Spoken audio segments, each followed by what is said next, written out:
What's going on, everybody? This is Truth Will Set You Free, episode number 47. Now is the time to start hitting the like button, the share, hearts, whatever you want to hit, even angry face, whatever it might be. Today's show is something that I've been wanting to talk about and have a discussion about for a long time, probably since we started Truth Will Set You Free. We have been talking about this specific episode. So we're excited to actually be able to have this very difficult conversation. We're going to have a talk on policing, black on black crime, and whether or not police on black crime is truly the big issue, or is it black on black crime? And we have some guests on this one. Soonie, the middle child, of course, is here with us from PTP. Soonie's good friend, Eric B., or friend from the interwebs, whatever has COVID has done. We've created friends on the internet. And we also have crew from Real Ass News. You've seen Carl Covington before. We got Carl Cov and Humble Warrior. They are going to be bringing the heat with the opposing viewpoint so we can have a broad conversation. So let's get this show started. If you guys can, share this out there. Hit the like button. I have noticed all last 48 hours that we have been restricted in terms of our views. So share this out there and let's go ahead and get started. Show begins in 30 seconds.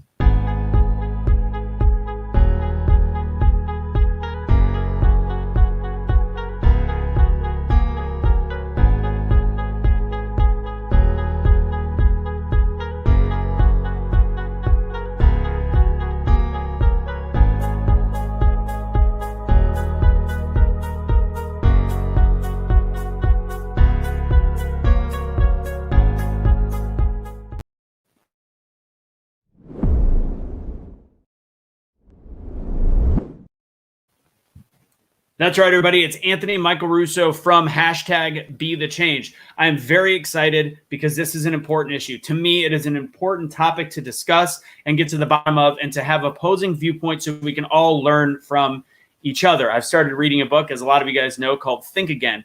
The whole concept in that book is to actually start thinking instead of telling, listening instead of just talking, going back and forth and testing your concepts from a scientific perspective, because the only person that is truly wrong is the person not willing to learn anymore. And I think having the discussion as a white man, I get told all the time, you can't talk about black on black crime. You're not allowed to talk about black on black crime. And in my opinion, personally, it's an important topic, especially with what's going on right now in our world, in our country. You've got Dante Wright, you've got the Derek Chauvin trial all at one time. And we're getting this look through a very, very, very, very focused lens. And it's all of a sudden drawing its attention to police on black crime, and not all of a sudden, it's been for a while. So then we beg to the question, how do we fix this problem? Personally, I've always spoken about getting to the root of the problem.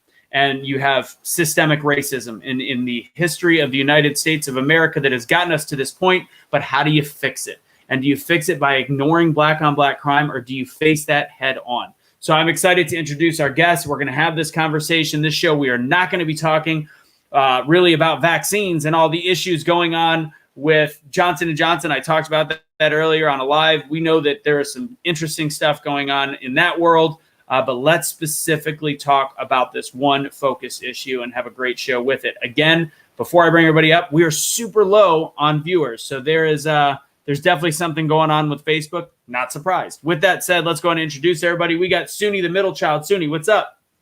What's up? Guys, do us a favor and share. We're probably being shadow banned, which is not uncommon. So in order to fight that, like in 3 seconds, okay, we'll count down. 1, 2, 3. Everybody hit the share button.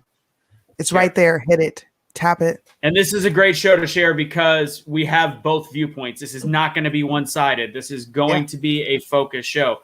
And in terms of shadow banning, I noticed it earlier when I went live. It was like I was at 80 people when usually I'd have 200. I'm like, this is interesting. So today's an interesting day. So anyways, if you guys share it, that's how we break the shadow ban.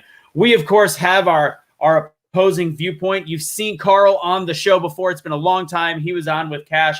He reached out and he said, let's talk. It's time to have a conversation. It's time to be on the show. I see you guys sharing. Thank you guys very much. So let's go ahead and introduce the cast of Real Ass News. We got Carl Cov and the Humble Warrior. Anthony, what's going on, y'all? How you doing? What's up? Good. We are glad to be on the show. Thank you for allowing us to be here and share our viewpoints and being open to having this type of dialogue. Yeah, let's get to it. Let's get it. Let's do it. And then we got Eric B. Eric B's been on a couple of Soonie shows. Eric, what's going on, brother? Hey, hello, everybody. I want to say thank you for allowing me to join this discussion. Love it. All right. So before we get started, the only housekeeping I'll say is we are killing it. We are right at $14,000 with for cash in terms of his GoFundMe. If anybody still wants to give to get to the 15,000 mark in terms of getting those legal fees for the appeal, to be very clear, for the appeal, it's easy to find. You go to bit.ly/KLKGFM, which is his GoFundMe. I will put that in the comment box. You guys can take it and go ahead and click on the link once I put it in there. Again, anything helps. $5. I don't care. That's great. We are almost at number, which is amazing in 1 week. That shows the love, and I love you guys. So with that said, the last thing I will say is I'm going to put this on the bottom of the screen. I always say the last thing I'll say, and then I'll say two. If you want to support us, Venmo, Cash App. Again, I'm a big fan of Patreon. If you guys be Patreon, I send extra stuff. I do motivational Mondays. I get into different stuff. We have some Zooms, and you guys get a little bit extra on A, what's going on with Cash, and B, what's going on with BetheChange as a movement, etc. So the Patreon is patreon.com/BetheChange. And as a reminder, all of our shows, including Soonies Make America Think Again, is on our podcast network. If you want to find where to find those, you just go to #BetheChange.com/podcast. And I'm excited. Next week, we'll have all new t-shirts on our website, some fun stuff as well, some different stuff. So that's literally the gist. Let's go ahead and get the conversation started. I'm going to go ahead and have the conversation start talking about Dante Wright and the situation that happened in Minneapolis. And we all know what happened. Shooting, police involved shooting. Police claimed to have thought that it was a taser that they were firing. They yelled taser, taser, taser. Shot the gentleman that was running away or evading police. He did have a warrant out. He also did get pulled over for expired registration. Still determining how much is known about where they were on assessing the warrant. And she was a police officer, 26 years, training another police officer that was on site. And it all escalated far too quickly. And we have a 20-year-old man that is dead right now, that is a father as well as a son to his parents. And it's a tough story, and my personal thing that I've said, and then I'll go ahead and leave it over to Carl and Humble Warrior. There is no one right in this one, and that's my blatant opinion. There doesn't have to be one side, and you see on social media one side saying, "Oh my God, they killed this young black man. It's terrible. Police are killing people. It's horrible." And then there's everybody saying he shouldn't have resisted arrest. That's bullshit. That's terrible. He's a horrible person. Look at his record, yada, yada, yada. You can look at both of these through a separate lens and realize two human beings can do two very wrong things all at the same time. He resisted arrest. He had a record. He did not want to be taken in. Yes, at the same time, this police officer, in the blink of an eye, decided to grab a wrong piece of weaponry that can kill somebody and made the decision in a point-blank situation to kill this person. So there is two definite wrongs, and to just lean as one is the only, to me, is short-sighted. So, but bigger picture, we're talking about how this all relates to black on black crime, and let's just start talking about the shooting. So, Carl, Anthony, go ahead, take it away. What is your opinions on this specific situation? Are we talking about just Dante Wright, or are you talking about black on black crime? Let's start with Dante Wright. I'm sure it'll get it. I'm sure we'll spin it into the black on black crime. I mean, I think it's just really simple. Anytime you murder somebody, it's a problem. I mean, he was running away, like, everyone wants to talk about, oh, he had a warrant. He was resisting arrest. Well, that doesn't mean you shoot them. There's really no excuse unless he was trying to shoot you. That's really the only reason I could really say, okay, that was okay to do that. Yeah. There is no reason where you can say, oh man, we needed to shoot him. Yeah, they didn't even shoot OJ when he was running. You know what I mean? And, like, they let him run to ran out of gas or something like that. Just got finished, or got tired of it. Then it was able to use diplomacy.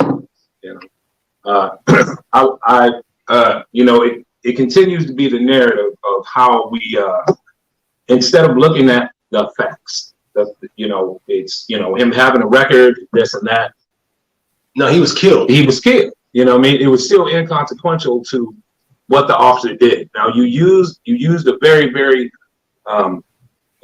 subtle word. You said in a blink of an eye. In a blink of an eye, that officer did this. Well, in a blink of an eye, that young man did this as well. He's 20 years old. He's 20 years old. I have a 22-year-old. Smart man. But you know what? Under pressure like that, knowing about, cops and everything that's happening in the larger landscape, especially being not even 10 minutes away from what George Floyd was killed, kind of give you some apprehension, Well, it's always been that way. Exactly. Yeah. So a lot of this has been fitting the same narrative is when a Caucasian person gets pulled over by a police officer, it's like, damn it, I don't have time for this. I'm ready for work. I can't be late. This and this and that. Or an African American, male or female, looks at it like, man, is this how I'm going to die? You know what I mean? That's how they look. And that's how we've been looking at it, especially for the past handful of years. No, for decades. But we'll just say I will agree for decades, but I do think it's changed quite a bit. But the statistics show it, yet the news doesn't. So, Mike, before I move on to the numbers, sorry about that. Before we change the subject, and before I go to Soonie and Eric, do you think that Dante is still alive right now if he chose to not resist arrest? I think that he's still alive if she pulled out her taser. You didn't answer the question. I did answer the question. I think that he's still alive if she pulled out the taser that she was supposed to pull out. So I'll counter that. So if you saw the pullover that happened a couple of weeks ago, I believe in Tennessee, where the heavy police officer was with the black woman chasing her around the car. She got in the car. He tased her twice. She continued to fight, pulled out a firearm, and shot the police officer, and then she shot him. So technically the taser 2 weeks ago will prove that question wrong, that it doesn't have to do with the taser at this point. The question is, if he would not have resisted arrest, would he still be alive right now? He'd be alive if she didn't shoot him. This could be. No, I'll take the question here. Most of the time, when you have your hand on your weapon, from what I've seen in other police, arrests and things like that, they already have their hand on their weapon. They already have it on their weapon.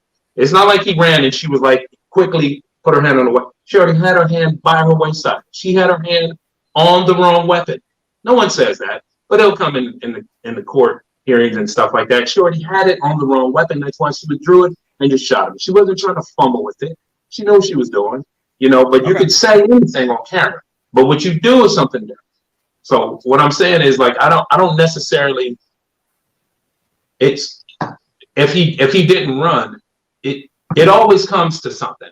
You know what I'm saying? There's always a cliff note until, well, he got killed, but if he did this, he would have been alive. Yeah, the honest doesn't need to be on him not resisting. It's always the same thing, though, which is compliance. You see what I'm saying? So the honest is always like, well, if he didn't do this, well, if he didn't drop his shoulder, well, if he didn't try to do this, he would have been alive.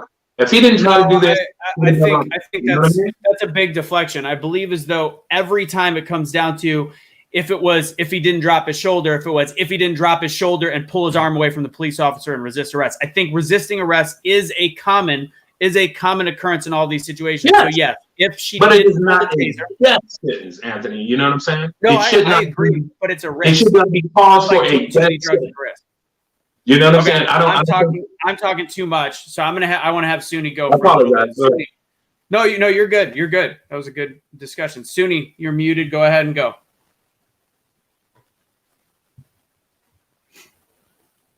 Oops. Okay. Can you hear me? Yeah. I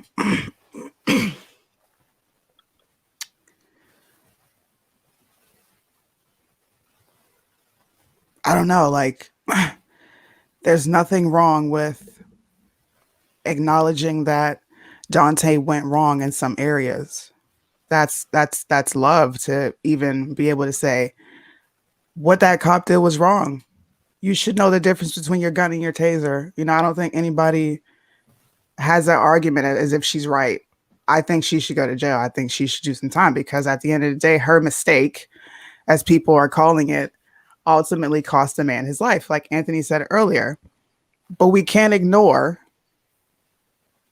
why Dante was in the situation to begin with.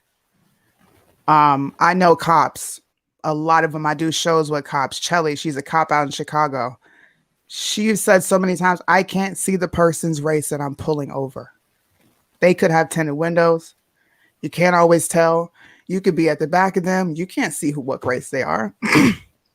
So automatically throwing race in to say she did this or she dealt with him specifically this way because he was black. I think that excuse is tired and played out. Sure. She's wrong. She's wrong. There's no getting around it.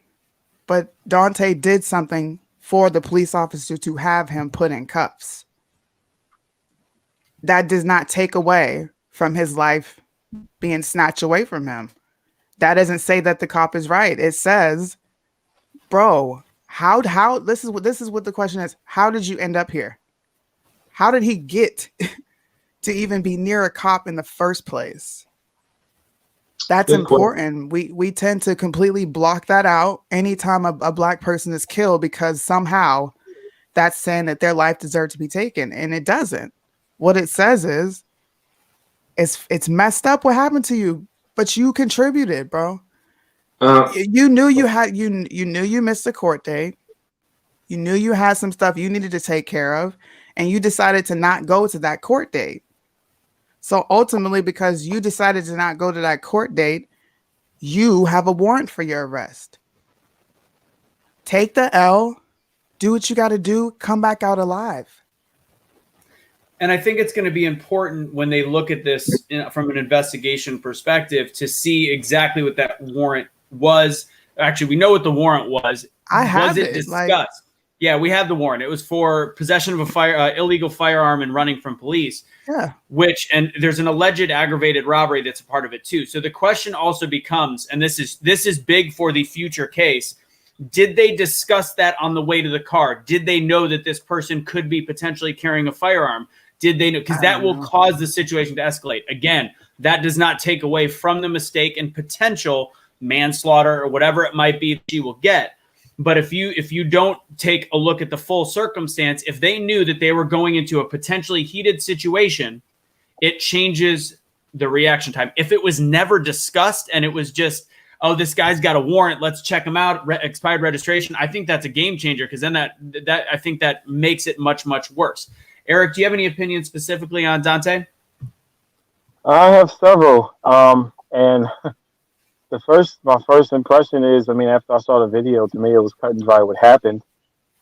Based on the context of what happened after Dante drove away and what the officer said to the other officers, to me, it makes sense that for whatever reason, stupid reason, she drew the wrong weapon. Cops don't normally shoot when other cops are that close. Like, that's just not something that they're trained to do. And if they actually care about the other officers, they won't do. Although obviously there are some bad cops who possibly don't care.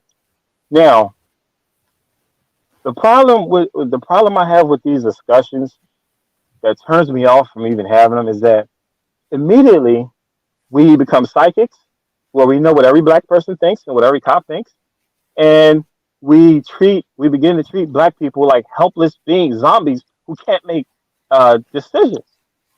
This happens every time. So you'll have like some person who maybe dislikes blacks and says, oh, they deserve it, he shouldn't have done what he done. And then you have other people on the other extreme who will say, oh, this, because of the culture we live in and racism and police brutality, this person, it's like, unfortunately, it seems like the two extremes tend to drown out the people who have a more balanced view.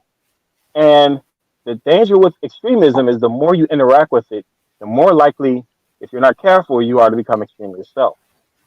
And this has actually happened with me. Like, there's one time I was on Soonie's show talking about Breonna Taylor, where me and her and the other panelists agreed mostly on what happened and why it happened regarding Breonna Taylor, but I found myself arguing over some nuance that in the end didn't really matter because I was responding to some extreme thing that had nothing to do with the show, if that makes any sense. So I brought that context into the show, arguing about something I shouldn't have. Now, the short version of what happened is, or in terms of assigning blame, is that he would have been alive if she didn't pull her gun, and he would be alive if he had just not resisted. I mean, why can't we say both? You can say both and just still go after the cop, because I personally believe she does. I've heard people say, "Oh, she shouldn't deserve any. She doesn't deserve any time." She took a life. She took a life. But now the difference is, and here's another thing is, I heard the word murder mentioned. Murder implies intent to take a life. That's different from manslaughter and whatever else they maybe got out there. So it's like you can't automatically ascribe intent. Like, we're not psychics. So I'm not saying you can't argue for an intent, but what based on what? Based on what? I mean, her having her hand on her weapon for a minute before it happened or 5 seconds, none of that determined. Like, if it's the wrong weapon, it's the wrong weapon. Whether it's a split second or a few minutes later, it's still a situation under duress. That doesn't mean that she gets off. She definitely should serve some jail time. And to me, I'm not a cop, but I'm just saying, like, if I was a cop and it happened to me, I would probably request to publicly speak and say, hey, look, I'm not going to fight this. I took somebody's life, accident or not. Like, it was an accident, but I took a life. Facts. Let's deal with the penalty. But like every time, every time a black person does something, see, the more we talk about how dangerous it is for black people to engage with the cops and how scared we are, the more you actually condemn the person you're trying to defend, because you're literally saying this person is scared, but they're doing things that put them in a situation to be at the cops' mercy. I don't see how you can make that argument and then view people like that. Because if I'm afraid of the cops, the first thing I'm not going to do is fight them. I'm not going to hop, and this didn't happen here, but I'm not going to hop out of my car and walk to the police cruise and say, well, what's the problem, man? You know, like, if you're afraid of the person, like, either you'll flee, which would make sense why I flee because I was afraid, or you would comply if you actually value your life.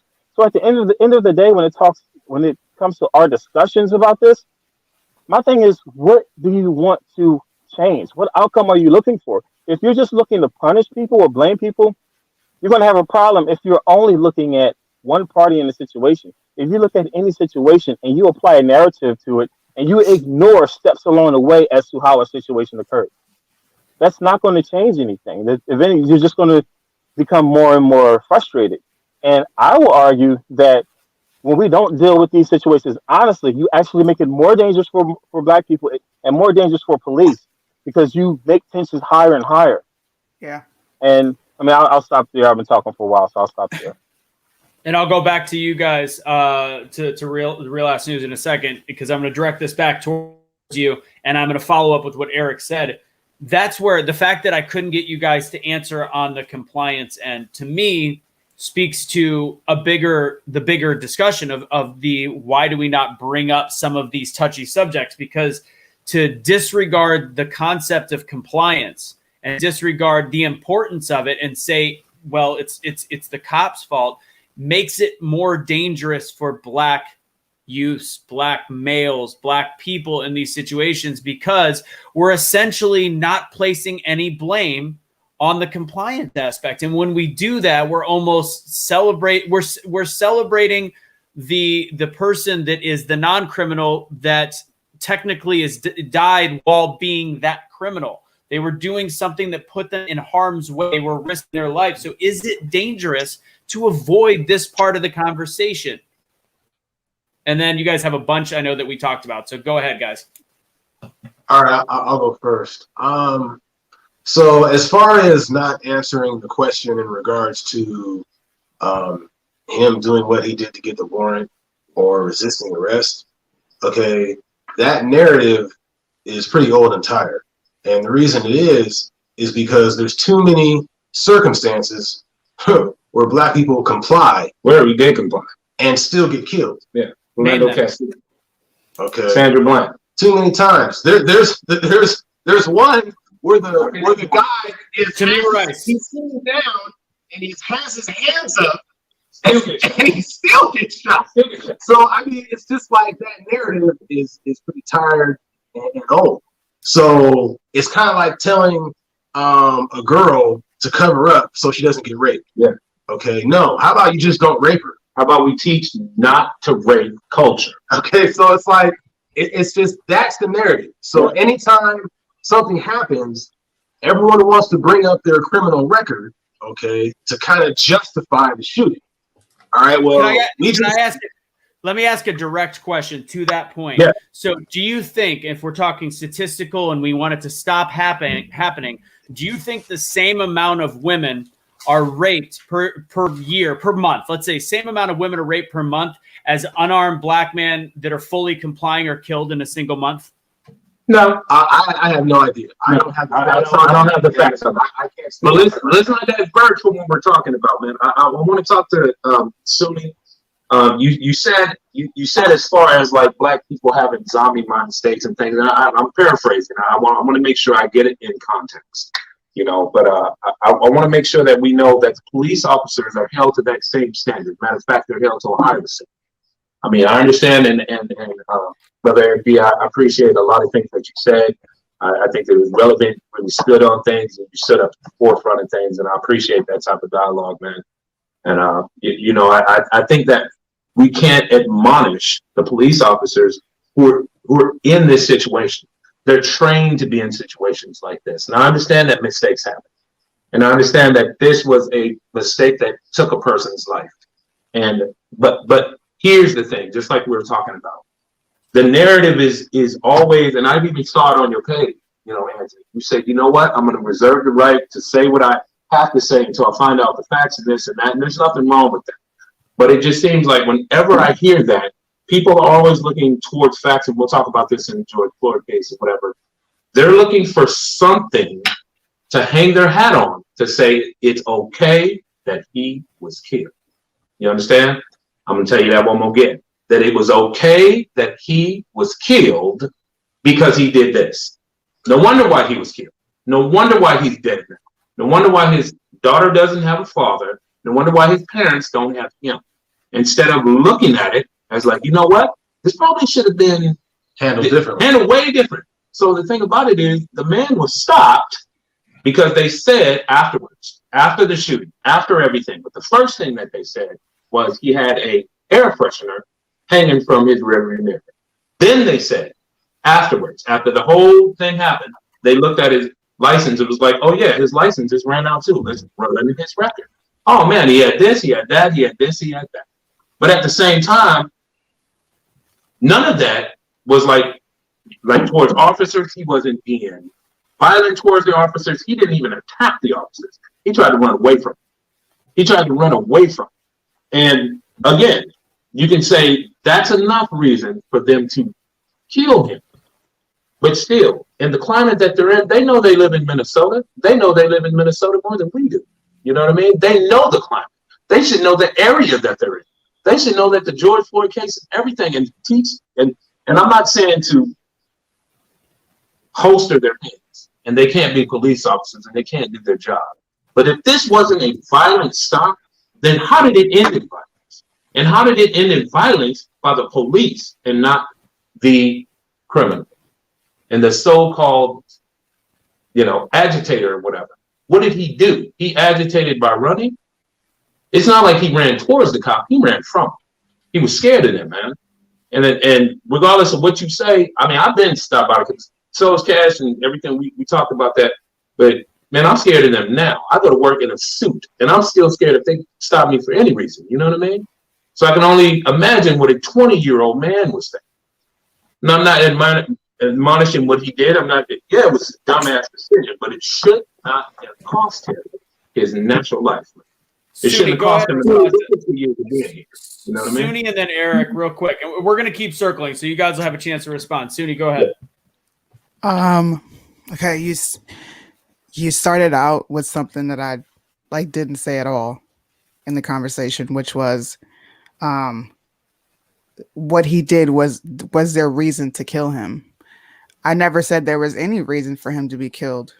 I never said the officer was justified in what she did. In fact, I said she should have the book thrown at her because you're a 26-year vet and you should know the difference between a taser and a gun. I also said I understand why Dante was there to begin with, and I'm not going to ignore that part. If that makes me, if that appears that I'm saying, well, that's the reason he died, when I didn't say that. I didn't circle back to that, and I apologize. You said something about a zombie mentality, and I'm paraphrasing again. I tried to get it down in my notes, and I didn't. But you were saying as far as like how they were thinking, you know what I mean? How he was thinking. And I was like, well, the officers need to think that way as well. They can't just be admonished for the way they were thinking at the time as well. So I didn't mean to say anything other than that. I don't think that anybody deserves to die, right? But Nashville proves this entire argument like moot because she went to her car because she was afraid. Okay. And she didn't get in her car and drive off. She went to a car that an officer did not know that there was a weapon in. And she shot an officer. They don't know at the scene if Dante has or doesn't have a weapon. You're going towards the car. That is a threatening move towards an officer because that car can be used as a weapon. Anything can happen. And it's not saying that he deserved to die. I'm just holding him accountable. She took his life. She took a father. She took a son. She took somebody and she deserves to be punished. I refuse to ignore how he ended up there in the first place. Like, we can't leave that out. Sure. Hey, let's go to Eric real quick. Eric, go ahead. Fellas, I understand you're passionate about this kind of stuff, and in this day and age, we do a lot of advocacy or interacting online, but I want to strongly urge you to be selective on who you listen to and who you talk to, because again, I'm pretty sure, and this is of course my opinion, that the majority of people believes that officer was in the wrong, but you got to be careful to listen out because those people that are just quick to ascribe blame to the suspect or people that's on that extreme end, you're not going to don't let interactions with them have you reinforce a mindset in you that's going to close you off the dialogue with people like me and Soonie and Anthony. So it's like you got to be careful. I do this. I mean, like if you're online and you're talking and people, and this is something I've learned to stop doing, people will find something extreme that the other side said and they'll share it. And then you're like, what? You know, you can take all of that to your interaction with someone who's a pretty mild, laid back person and just inject all of that into the conversation. I had this happen with me this happened with some coworkers I had a couple of years ago. There was a black guy and a white guy. Both were decent guys, both laid back and all of this. I can't remember which case was out at the time, the whole, police brutality case at the time. This was probably like 2016. So I guess, I don't know.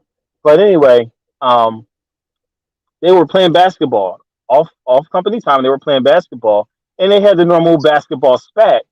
And the black gentleman was like, you're not going to talk to me like that, white boy, this and this and this. Now, obviously, they've worked together for years. Maybe there could have been something happening that I didn't know about. I'm not psychic. But it was like from the situation, it was so out of place. Everyone who knew both of them was just confused. And in my opinion, he allowed a lot of the stuff that's happening. He like internalized it, and he took it to a situation where maybe he shouldn't have. Again, that's my opinion. But yeah, you mentioned that the police should know the demographic that they're working. So I'm going to ask this question to you two gentlemen. In this day and age, if your narrative is right, that the police are indeed being overly brutal towards blacks and they're not being punished, shouldn't black people know by now not to resist? Now, before you answer, I'm not saying they deserve to die or anything like that. That's a whole different issue because if someone says, well, the suspect's actions led to this other event, that doesn't mean that we're saying, okay, he did this, so now I can shoot him. Or we're still talking about motive now. That's a whole different situation. But I'm gonna give you an opportunity to answer that question. Should, at this point, if your narrative is true, shouldn't black men know by now that nothing good comes from resisting or fleeing police? Well, I appreciate the question, man. I'm not saying it's leading and whatnot, but it's more of a loaded question, and there's nothing wrong with that. Here's the short answer, man. That sounds a lot like slavery to me. You know what I mean? When I can't trust the police officers that are there to value my life, to where I have to walk on eggshells and I have to skip to I have to basically not do anything. I mean, and this is what I have done. And I'm, 47 years old, and I put all my windows down, even if I have I open that up. I open as much as I can. I put my wallet on the dash. I put my phone on the dash. I put my hands on the dash. I put the car in park and everything. Like, I got to do all this just to ensure that the police officer who is trained to do this job does not get scared by my movements. You know what I mean? That doesn't get scared by what I do. You know what I mean? And I'm a grown man. So I can only imagine how like a younger cat is, and they're not as refined as I am.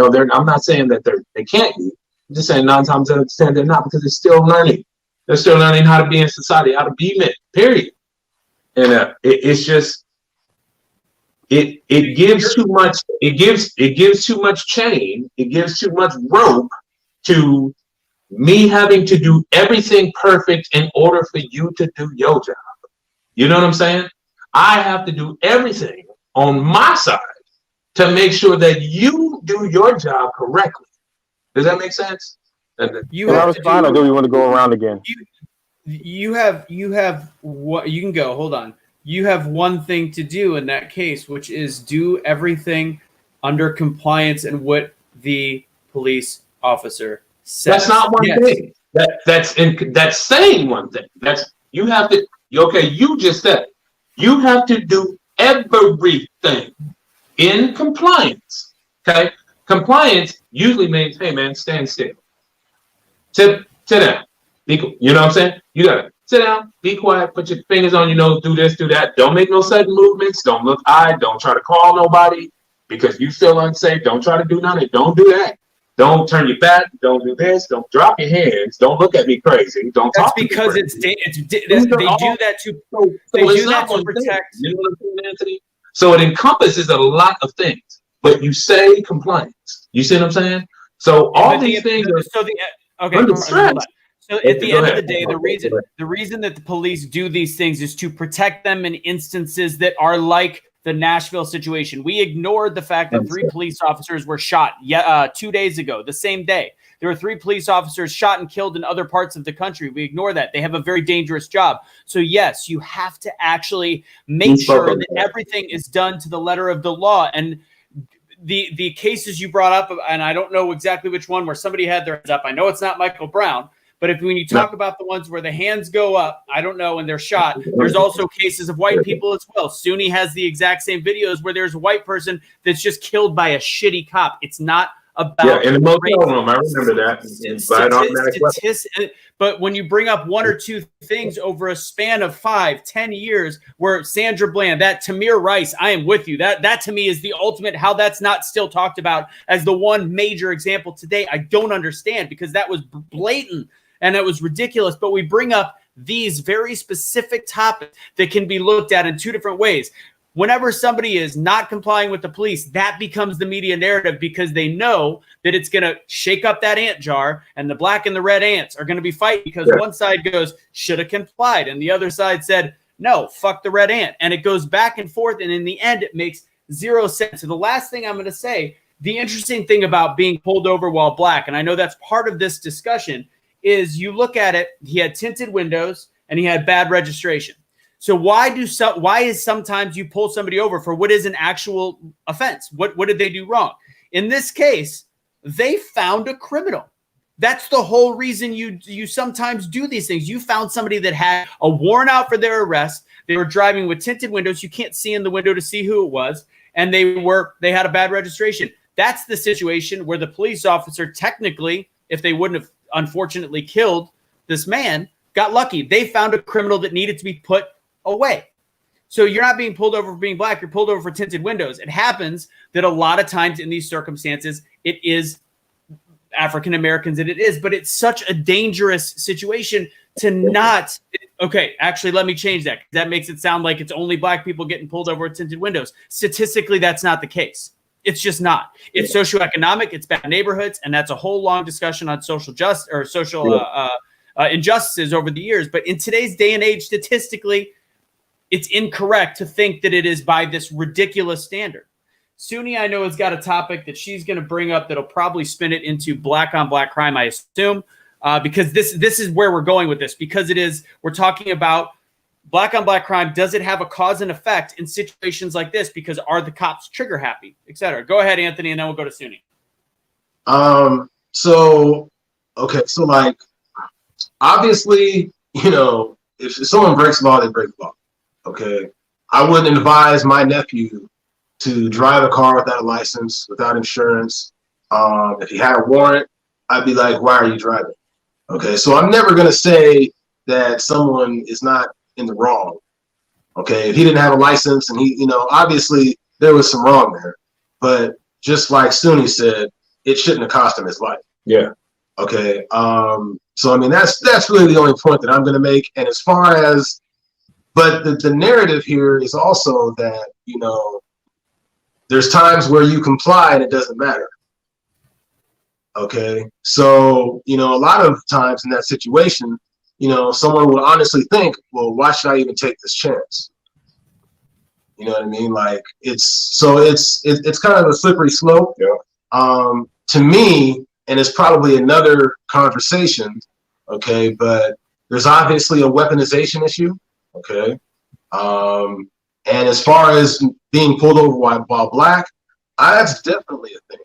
I mean, how else are you, 12, 14% of the population and accounting for 57% of the tickets? So, I mean, that's obviously that is an issue, but yeah, at times some people are wrong when the police pull them over. I'm not going to deny that, but that narrative always seems to get brought up. Okay.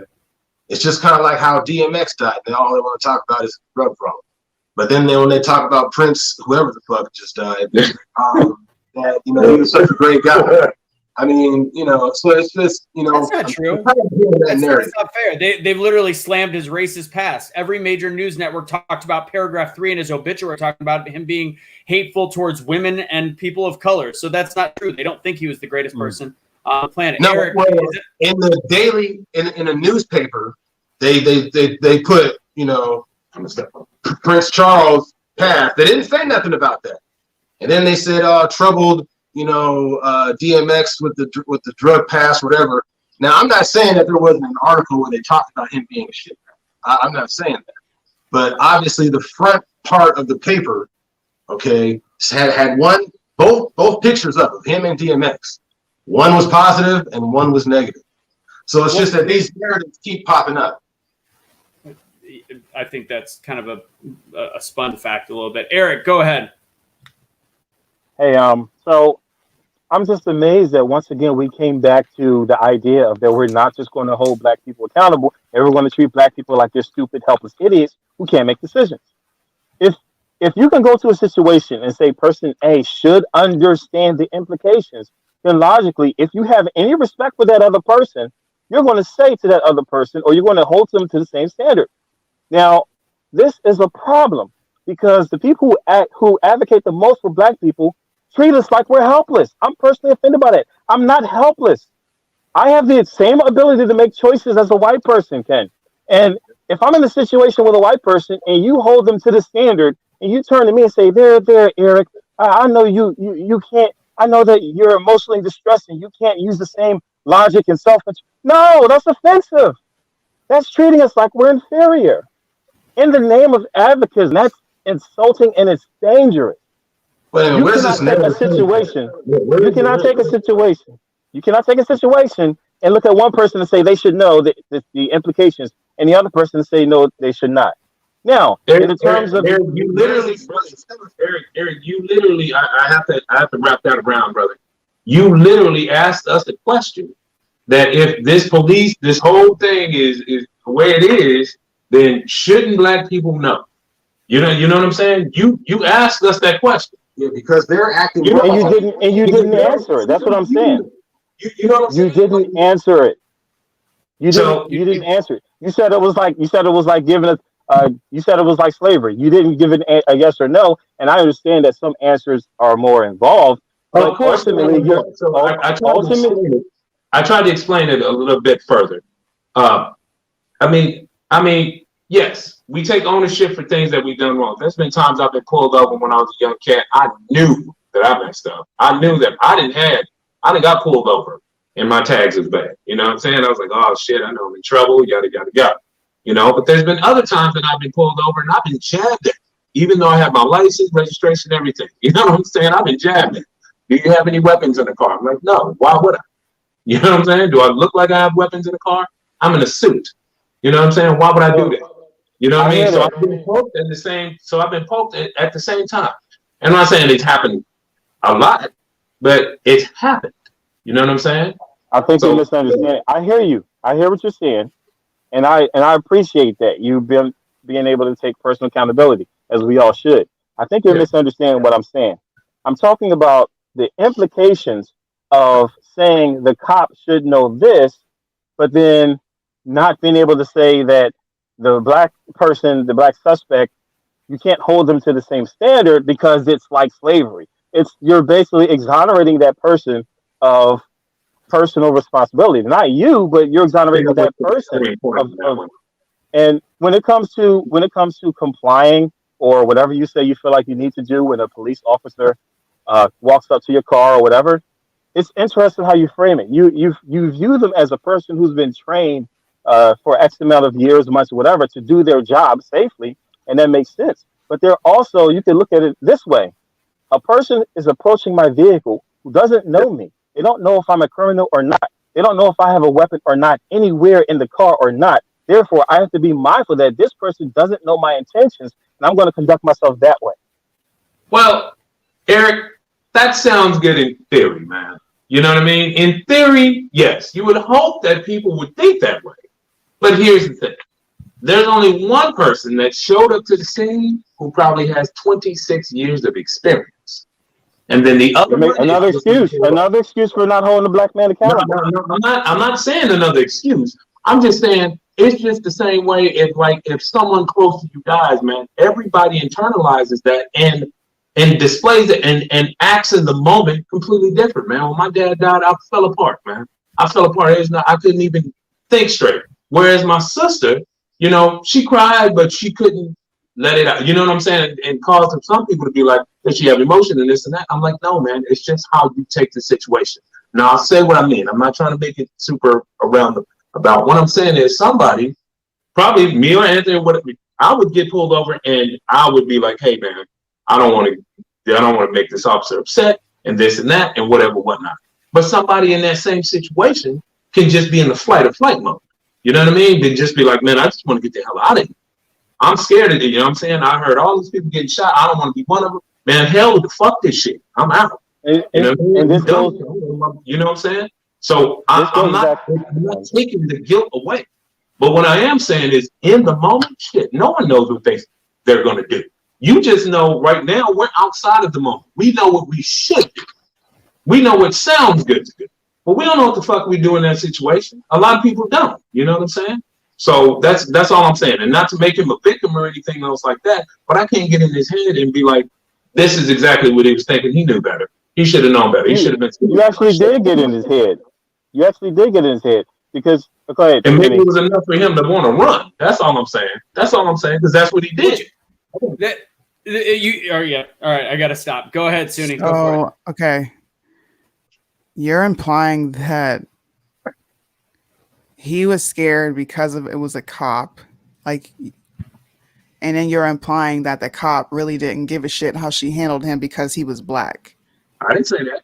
But you kind of are though. Like when you I'm not kind of are. I said what I said. I said the officer was wrong for shooting him. She should have known what weapon she was pulling. I'm saying I don't know what he was thinking at the time. All I know is he tried to run. You know what I mean? He tried to run. Now we can say, well, he knew he was just trying to get away out of his warrant. Shit, maybe he was just scared. Maybe he was scared, and he just good. But before Soonie goes, your whole philosophy is why young black males, black adults are getting killed, because you are taking away his responsibility. You're just saying he was scared, he did what he could, instead of he should have known better. We should teach people better. We should teach our people to survive by being at least listening to the police officer. He was scared. Instead of even caring, you're putting responsibility on the police officer to do her job in a fight or flight situation, and just saying that he was scared. He was 20 years old and he was a criminal. I didn't say he was scared. I said he might have been scared. I didn't say that he was. I said he might have been scared. I said so that if he was scared, is that completely condone his behavior? Should anybody that's scared run from a police officer? No, I didn't say that. I mean, I wouldn't say that. I wouldn't say it. That's not my stance at all. If it was my son, I would be like, you sit your ass there and you take whatever the fuck that police officer tells you. That would be me. That would be me. That's what I'm saying. That ain't my son. I didn't raise him. So what I'm saying is, I don't know what his stance was. I don't know what his situation is. I don't know what his mama told him. You know what I mean? Because he was on the phone with his mother. His mother said, yeah, you don't run from the cop because you never know what. His mother said, don't run. His mother said, whatever you do, don't run. Soonie, go ahead.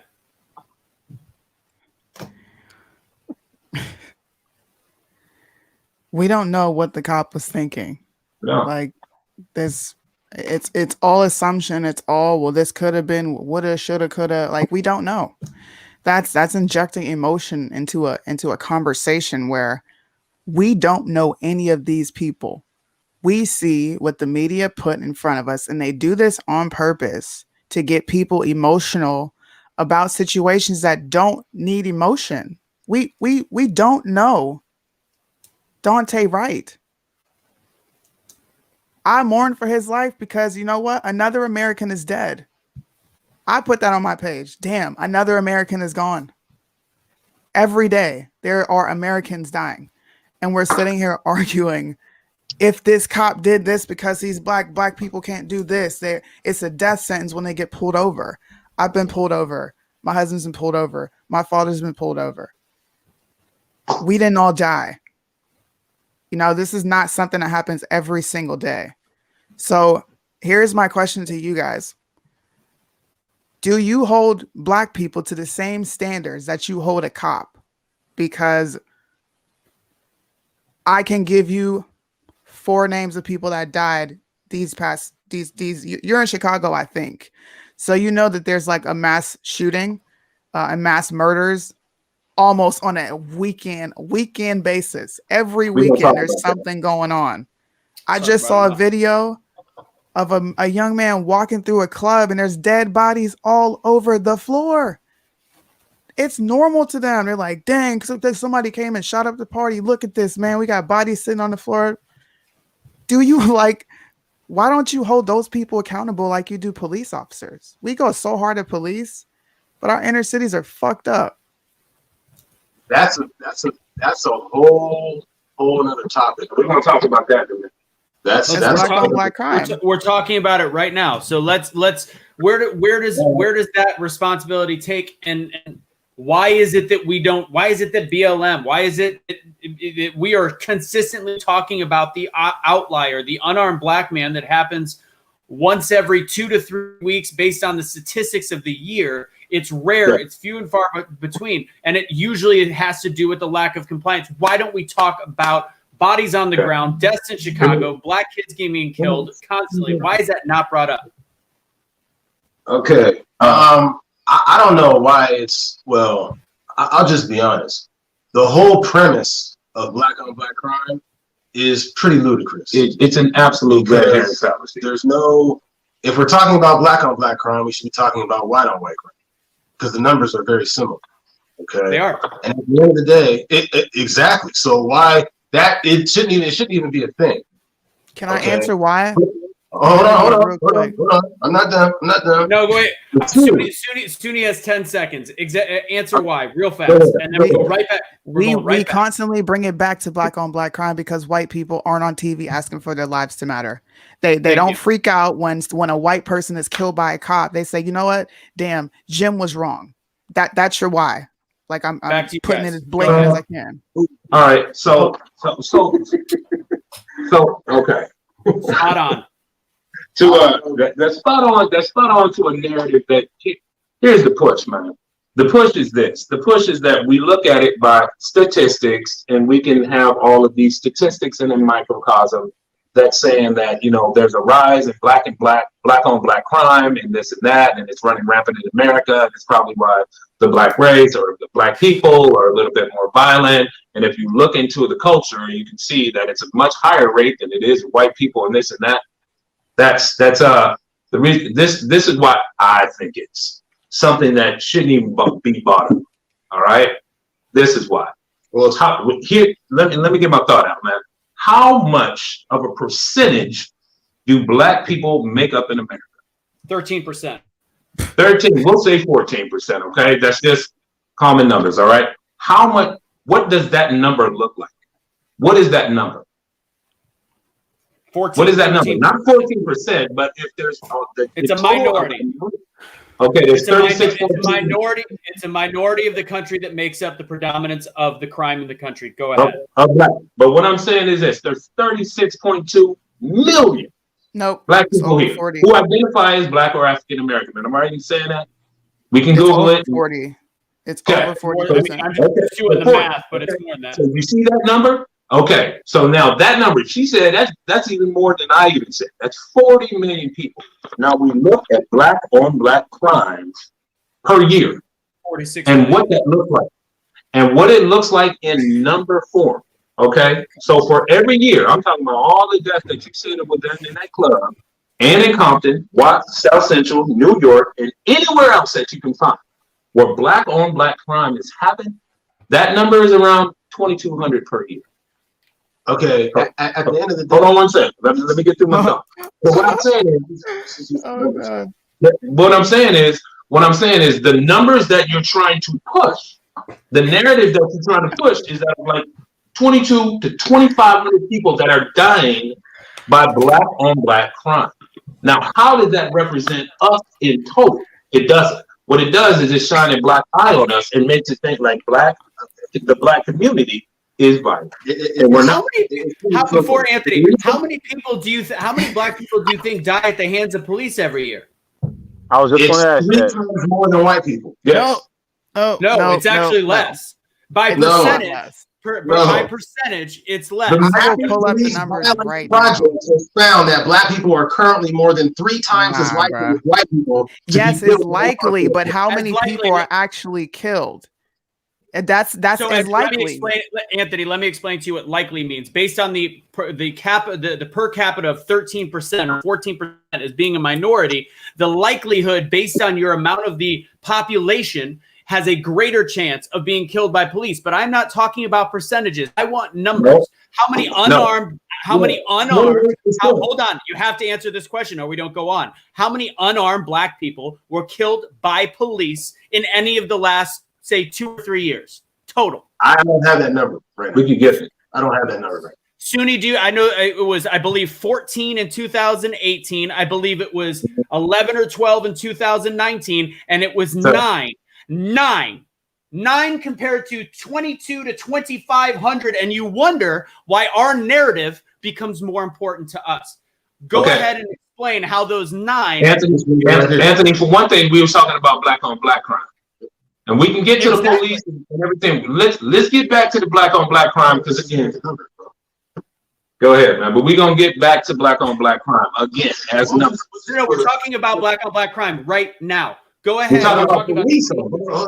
So black people were 28% of those killed by police in 2020, despite being only 13% of the population. So that's 7% different when your crime statistics are drastically higher of a percentage than white. White and black have the same white on white crime, and black on black crime, they have the same amount, not the same per capita, not the same percent. So that means there's a 7% variant in these areas, in areas that are typically more dangerous when you have a higher percentage of crime and you've got a higher concentration of violent crime. Okay, this is mathematics. Okay, so I'm pretty sure everyone's familiar with Nazi Germany. Mm-hmm. Yes? Yes, I'm half Jewish. Go ahead. I'm curious to hear this. So the term ghetto comes from that. Okay. And they actually did science experiments on the Hebrews there. Okay. Now, and they've also done science experiments where if you place an animal in an area void of resources, they will start killing each other. Okay. So to solve this problem, all you have to do is provide resources. So you're agreeing that it's a problem that needs to be discussed. I'm not saying that there's not reasons for it. I'm not saying black people are like, screw it, let's just start killing each other. I'm saying, that, is it a problem? And then Eric will go after you guys talk. I apologize for cutting Eric off. Go ahead again. Any area void of resources, there's going to be an issue. And that's trailer parks as well. Agreed. So it's a problem. Any area void of resources, there's going to be a lot more violence. Mm-hmm. Eric, go ahead. Eric, go ahead. All I hear is just more elaborate excuses for black people. The reason why you should care about black on black crime as a person who's concerned about police on black crime is because black on black crime is usually what leads to black people interacting with the police. That's the beginning of it. That's the beginning of it. I got this. Now, so you can't go around that. The other thing is white people's neighborhoods aren't riddled with crime and drugs and violence and that sort of thing. It's our neighborhoods. So it's like we can't ignore that. We can't ignore it. Now, as to what Anthony was saying is that if you're saying that the number of crimes or killing and that sort of thing is because it's not that much different in the black community than it is from the white community, and you're talking about how percentage-wise and this sort of thing, like it's really not that much, that's still 50, how many times more than the amount of blacks who were killed by the cops, like what was alluded to earlier. So if the number or the rate of black on black crime is really not substantial enough to mention, then the so-called crime of police versus blacks is so much smaller than that you're basically defeating your own argument. Not in really. Terms of, okay, well, you'll have it. Hold on, you'll have a chance. I'm almost done. The idea, we know that crime goes up where poverty is higher and that sort of stuff, right? Here's the thing, though. You got to be able to treat people as individuals. You can recognize a broader narrative, but you got to be able to treat people as individuals. I grew up in North Philly. Look, the whole stereotypical thing. Single mom, 4 kids, times we didn't have gas, times we didn't have body wash, times I didn't have clothes. I had to share clothes with my brother. I didn't sell drugs. I didn't shoot anybody. I didn't do any of the stuff that some other people did in the neighborhood. So it's like, even though we have obviously more challenges if you grow up in those environments, each person, you have to still have some level of accountability for each person, because I don't even know what else to say. Like, how can you not do that? We all still make choices. I mean, someone like Thomas Sowell, he grew up in poverty, and so many other prominent black people, they grew up in poverty as well. I mean, you guys look pretty well put together. I don't know what your past looks like, but you made a certain set of choices, and maybe you were blessed to have figures or something that can allow you to make those choices that other people don't have. Okay, great. We can recognize that. But at the end of the day, you cannot have, it's like every step of the way, it's like y'all, not intentionally, you're trying to help people, but it's like you're making excuses. You can't look at a person you don't know and then automatically assume why they do something. Even you can treat, like I said, and I'm just going to wrap it up. You can understand a broader narrative, but still have a certain level of expectations and accountability of each individual. I live in Philly. I'm 40 years old. I lived in Philly all my life. Never turned to crime. And I was poor. 2017, I made $20,000. That's it. Carl, go ahead. Can I respond to him whenever you're ready? Whenever you're ready. I said Carl, go ahead. That's what I said. Okay. So what I was saying is, I applaud you for not doing drugs. I applaud you for not going down that route. I applaud you for not doing that. But I'm gonna tell you something. Here's statistics too. Like 98% of the people, or 99% of the people in the ghetto don't sell drugs either. They don't. They're not even on drugs. You understand what I'm saying? They just live in a neighborhood that is devoid of resources. Again, that's why I was referring to the numbers. Let's look at the actual numbers, because we keep having these numbers in a microcosm. Like we make up 14% of the country, yet we have this and that. This is the disparity of black people going to jail versus white people going to jail.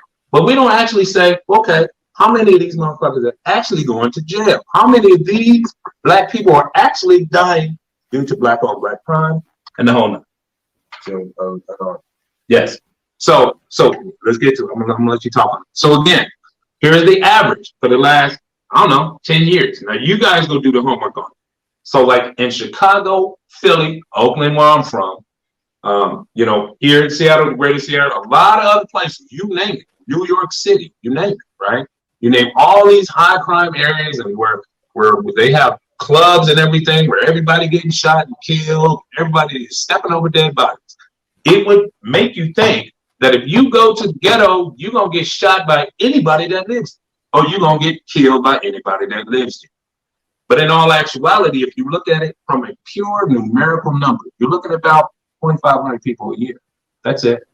Out of 36.2 million people that identify as black, not people of color, not Asian, not anything else, black. That's all I'm saying. So you have about 2,500 people a year dying from black on black crime. And that's why I say it destroys the narrative, because you have way more men out there like Eric B, or more women like Soonie, more men like me, who's never gangbanged, who don't have no type of gang affiliations, never would, never. And I've lived in the same communities. You know what I'm saying? Most of the guys I knew, they may have been thugging and doing stupid shit, but for the most part, they were just trying to get through high school, do whatever they want. And then you heard about one or two dudes who were out there doing all this felonious killings and things like that. So that's what I'm saying. We keep pushing this narrative. And the reason why we're pushing this narrative is so we can put a black eye on the black community to say that look how violent they are. They're like twice as violent as white people. I'm like, shit, you're looking at, you're getting numbers and you're inflating them. And then those numbers represent the 99.9 other black people. Okay, you're making up numbers with like the 99. So I want to tell you something. We're making up numbers. You're saying like 99%. You are talking specifically about, hold on, Soonie, you're talking specifically about murder, forgetting about violent crimes. We're saying make up for the bulk of crimes. I'm talking about black on black crime, which murder is the That's what I'm talking about. So we're talking black people being overrepresented amongst persons arrested for serious non-fatal violent crimes in 2018. Yeah, and if you want to look at the statistics, whites in comparison are underrepresented, accounting for 60% of the people. Let's see, hold on. We're accounting for 60% of the people in the U.S. as white people, but 46% of the people arrested for rape, robbery, aggravated assault, and other assault. 39% of all arrestees for non-fatal violent crimes. That's the majority of the population being quite a bit less than the center, whereas black people are accounting for 29% of violent crimes. So that's over double their percentage of the population. 35% of violent crime. That's almost 2.5 times. Violent crime offenders incident reports. Victims reported the race and ethnicity of offenders. 75% of non-fatal violent crime incidents involving Asian victims. They are the leader of of Asian crimes. 82% of incidents involving Hispanic or Black, which means they are the bulk of actual black on black crime happens within the community, and 88% of incidents involving white victims. So they're the predominance of the crime on white people as black people. So they are at the top of every statistical crime category on the violent offense size. We're not just talking about murder. And to me, 2,500 dead black people at the end of a year by the hands of murder is something to talk about when it is, 2,500 divided by 10 compared to the black crimes, black murders or black deaths by police officers. So that's my statement on that. I would like to percentage of that, by the way. Say that again. What was that? 2,500 divided by 10? If we're doing a percentage of murder and it's anything near 1%, that's the scariest thing on the planet. It's not. It's quite a bit less, I believe. It should be about a half of a. Go ahead. Way less. Mm-hmm. What was you doing this for? Oh, well, I mean, you asked me earlier about unarmed people getting killed. Okay, so it's a fraction of a percentile, but it's still 17% of unarmed Black people get killed by police. 14.5% of Hispanic people are killed by police, and then 13% up something from what he was saying. Can I? That's say not. White people are killed by police. No, this is unarmed. Soonie, let him finish the statistic, and then we'll go right to you. Because this, again, you're talking. We're still talking about less than 100 people killed unarmed per year. You're breaking down a percentage that, yes, it's a little skewed. We agreed. It's 7% high on Black people. It's 7% high out of less than 100 deaths, and this is all we see on television. We don't talk about 2,500 dead Black people to murder and all the violent crimes that go into it, and how this might have an effect on how police have an interaction with a potential Black criminal. And then we add on top of it that we don't take self-responsibility for obeying by police. Soonie, go ahead. Soonie, you're giving percentages, and then you don't say what those percentages entail. Those percentages could be somebody that had a gun and actually had a gunfight with an officer. No, these are unarmed. I finish. I sat quiet and listened to everybody. I've been super respectful. Those percentages don't break down exactly who, what, when. You also brought up poverty as a reason for why Black on Black crime occurs. Yo, we got drill rap where rappers are killing each other for fun. King Von is the biggest rapper in Chicago, and he got killed working because he got beef with somebody else. So, like, poverty? That's crazy. Poverty? I can't see that. There seems to be every excuse in the book for why we can't talk about what's killing our young men at an alarming rate, our children. I had to talk about 12 kids last year, all in Chicago. I don't see BLM. In fact, I know for a fact, because I talked to DeJory Wilson's family, Black Lives Matter didn't even want to talk to them. What Black leaders or anybody in the community is standing up against the gang violence? We talking about all these extraneous things that don't really matter, bro, because people in the hood ain't thinking about none of this stuff. What is in front of them is what's traumatic to them, and that's their surroundings.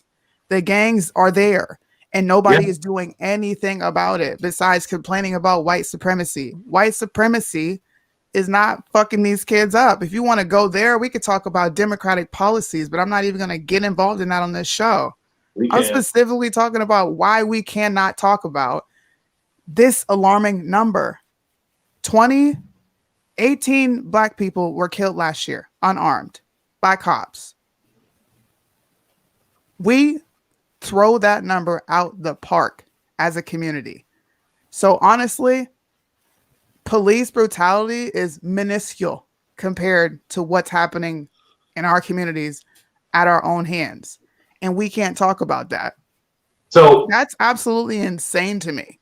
So why that can't be a conversation? Go ahead, ask the question. Go ahead. So police brutality and killing Black people by the police, that's not two separate things. You know what I mean? So police brutality can be beating a man to the point of death and him not dying. I mean, this is still happening, where police are holding Black men hostage, robbing them of whatever they have or whatnot, setting them up in the whole lot. These are all police brutality as well. So not just the 18 people that died. So we have to look at it in a bigger landscape. Just like you said, we have to look at it. Hey, we're not just talking about Black on Black crime where people have died. Look at all the aggressors and look at all this other stuff too, to drive up the numbers. That goes both ways. You know what I mean? And yes, you're absolutely right. There is a problem in the neighborhood. There is a problem with gangs. There is a problem with drugs. There's a problem with a whole bunch of things.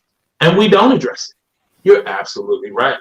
We send untrained police officers in that neighborhood. Once again, let's put the blame on cops instead of taking accountability for what's happening in our own neighborhoods, bro. I mean, let me get my thought through.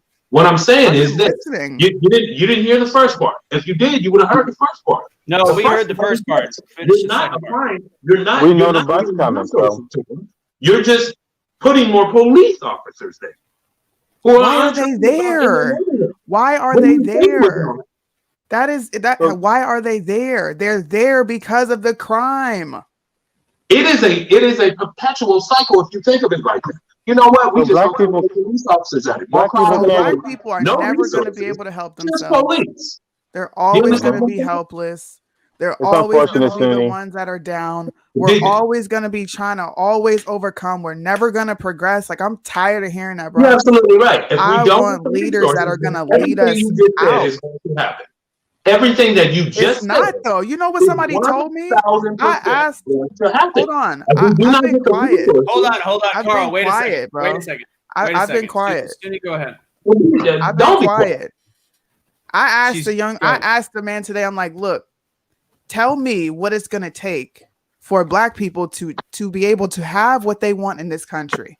Tell me what it's going to take. He told me it's going to take another 400 years for us to get to where we need to be. Wow. What a piss poor excuse for a black man. 400 years? That's his We can't go. The black militia can go to Stone Mountain and shout at fucking shadows, bro. Shadows of KKK. But they can't go to the inner cities and get these young boys in check. Okay. Go to Stone Mountain, shoot each other. You don't even shoot the KKK. You shoot each other. And you embarrass the black community even more. Joe Biden hasn't talked to BLM. BLM collected over $100 million. You know what she's spending her money on? Buying fucking houses in all white neighborhoods. I don't want to hear about police brutality. I don't want to hear about somebody getting beat up. I want to hear about how we're going to fix our communities.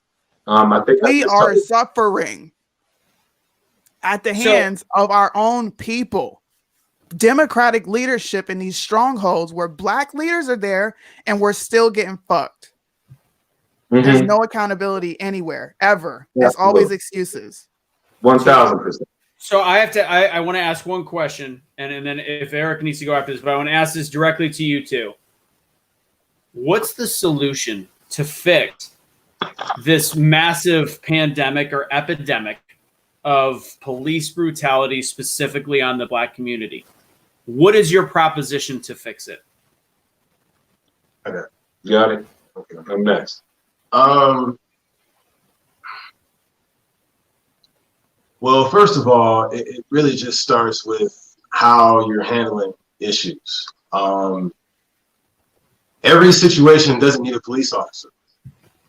Sometimes it actually needs a counselor or, something like that. Bringing a gun to a situation is not always the solution.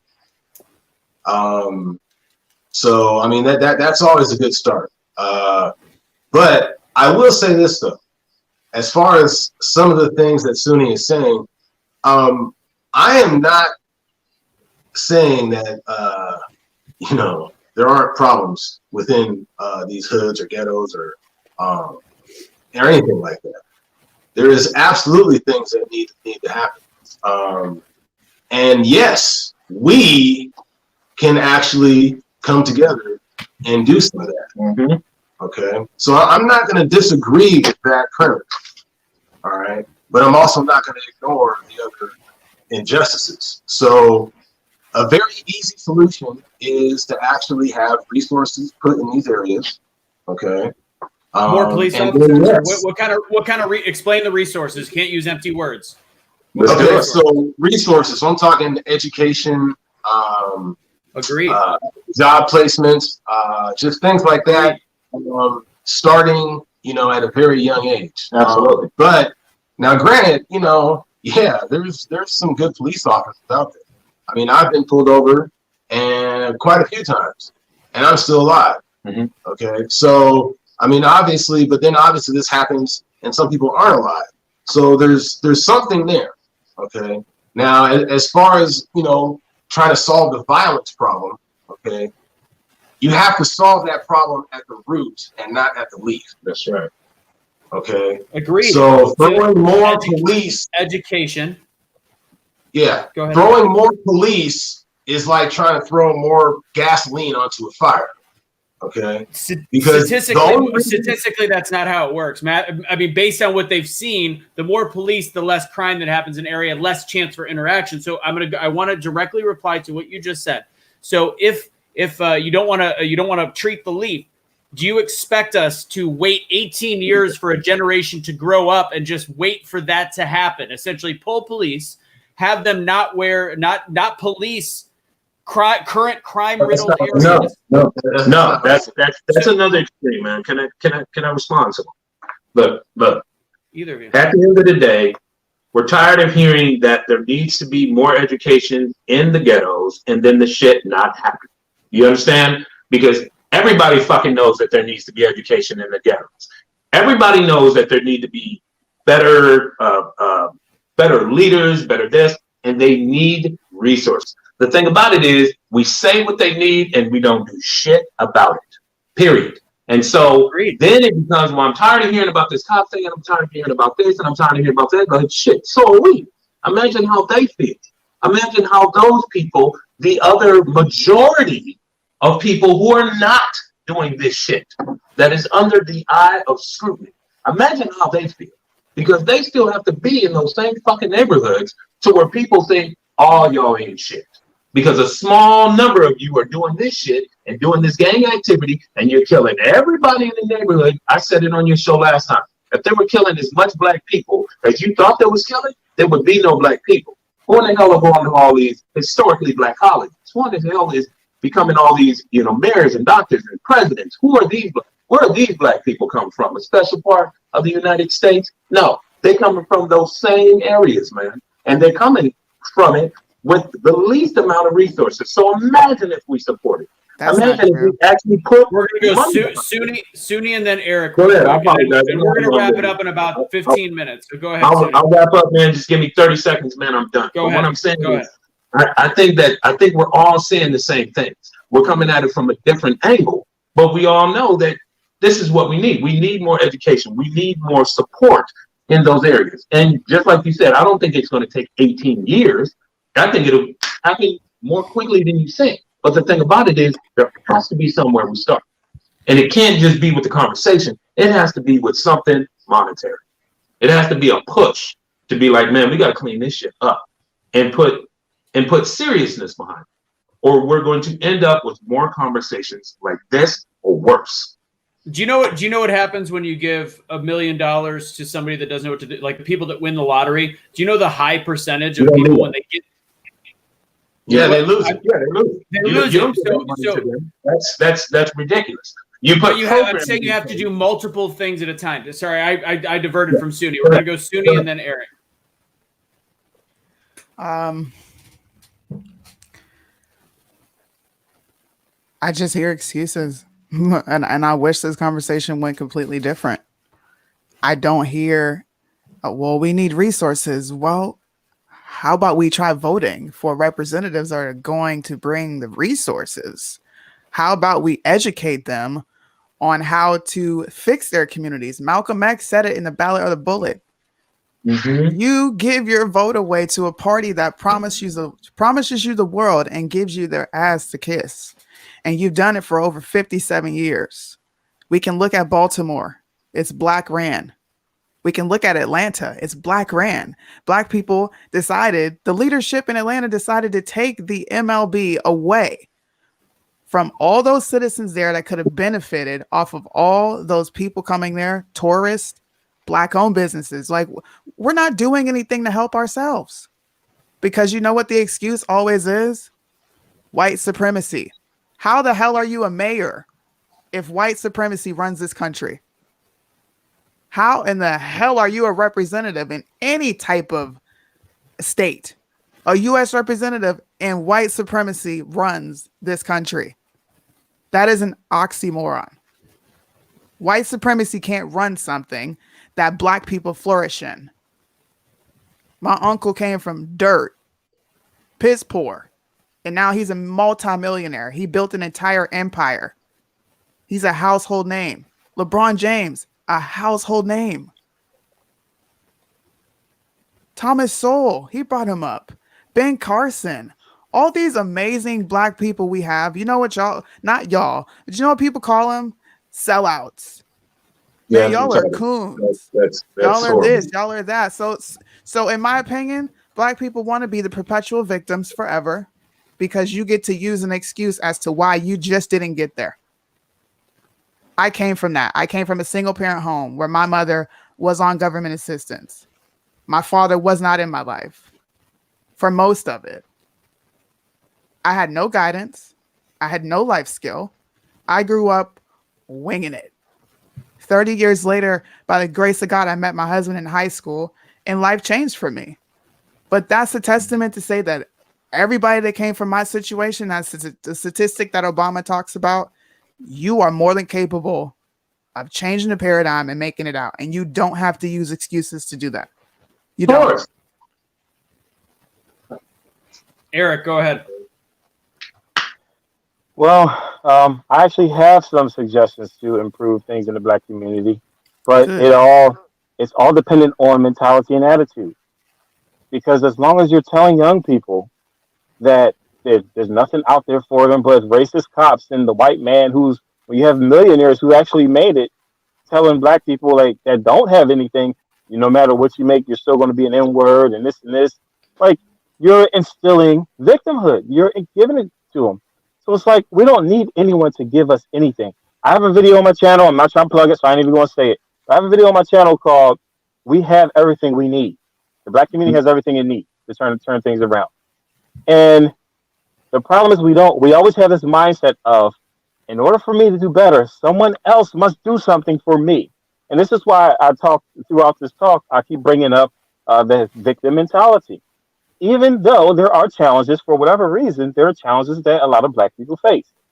But if you have the mentality that you can't overcome it, that someone else has to do it for you, then we would have never had the Underground Railroad. I mean, obviously there wasn't just a black thing, people helped, but it's like, but then you're just going to have a perpetual cycle of people who are egged on by politicians and activists to view themselves as inferior and helpless.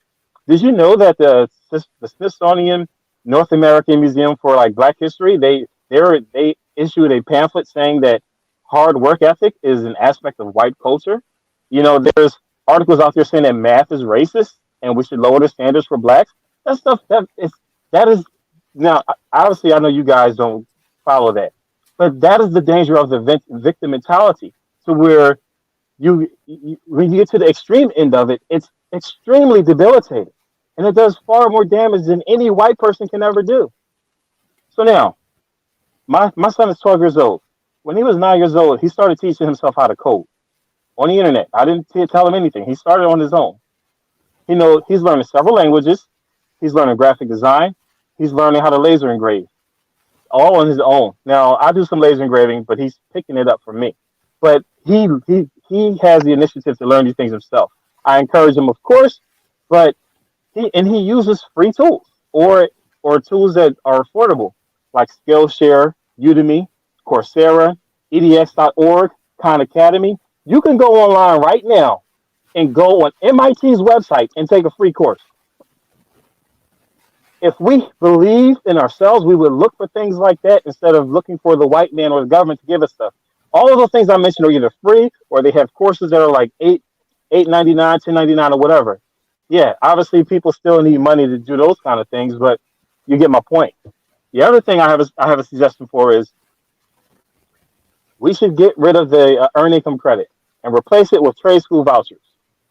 The reason why is when you start off with just a big sum of money, first of all, when you start off with a big sum of money, the politicians suck off the top, union leaders suck off the top, by the time the money gets down to the people who actually need it, you probably have a significantly less amount than what you start off with. Gone. You know, the thing about the earned income credit is, yeah, it's going to hurt. Look, we're struggling. Like, I'm struggling, right? It's going to hurt. But what it does is it allows you to filter out the people who don't want to succeed, because we can't raise everybody up. And the money, if you have the trade school vouchers or something similar, number one, it'll cut down on welfare fraud or tax fraud or whatever. And then what it'll do is it'll allow you to invest in those who want it, and the people who don't want it, who don't want to better themselves, they'll just stay where they are. You actually give them incentive to actually go out and motivate themselves rather than just give them stuff. So that would be like my biggest idea. And then the other things we have to address is the cultural issues. And I'm not saying that these are issues that are only for Black people. Yeah. It happens with everyone, but it seems to affect us more. And that is like children out of wedlock, or you could at least say children when you're young, right? And I'm not saying that it's only Blacks or whatever, but for whatever reason, it seems to affect us more. We're starting from a lower starting point in general. So the more the obstacles are just amplified for us. We self-destruct so early on for whatever reason, whether it's white man, whether it's our culture, whatever. We self-destruct so early on that we're forced to play catch up. And if we can bring back a culture to where certain self-destructive activities are not cool, it'll kind of theoretically it should help people to kind of have a better sense of pride and to fight against, the temptation to get into things that we should not. So it's like it's hard for me. On a certain level, I do believe in systemic racism. Like Soonie said, to me, it's a democratic thing. Yeah. Yeah. I'm not saying that no Republicans are racist, but I do believe in it on a level. But it's hard for me to get there without dealing with these things first. And I want to add one more thing before I wrap this up. I forgot what it was. Great. If we need to come back, so I want to go to Carl and in Humble War. I want to go to Carl and Anthony real quick. But I since we're on the solutions phase, I have said this since I started Be the Change 4 years ago. That again, Eric sounds like a great dad. He is pushing his kids. The Black community in a lot of these low income areas, because of systemic racism and because of the issues, pulling dads from homes, crack epidemic, all these different things that have happened in this country are unfortunately, as we said, at a disadvantage. But that doesn't mean that there isn't disadvantages in life. There is no perfect world. Nobody is going to start equally. I have said that why do we not, in order to force parents, because a lot of this generation now is like, I didn't have shit when I was growing up. So why my kid will be fine. I survived it, but whatever. So why don't we take the welfare program, and I know it's tough during COVID, but I've always said, and this would be good for any low-income families, this would be good for white or Black. Why don't we tie the welfare program to schools attendance? We have computer programs right now that we could do the easiest set of coding is that we could have Eric's kid do it. We could set it up all over the country to tie welfare to children's attendance. That would force kids to go to school. And then that's when you start, because you can pump a bunch of money into school, but if the kids don't go, that's not going to do anything. So you force low-income families to attend the schools, you pump money into school, and you track it. If your kid doesn't go to school a certain amount of times per year, you don't get welfare. Do you think those parents would all of a sudden become very engaged in their children's education? 100%.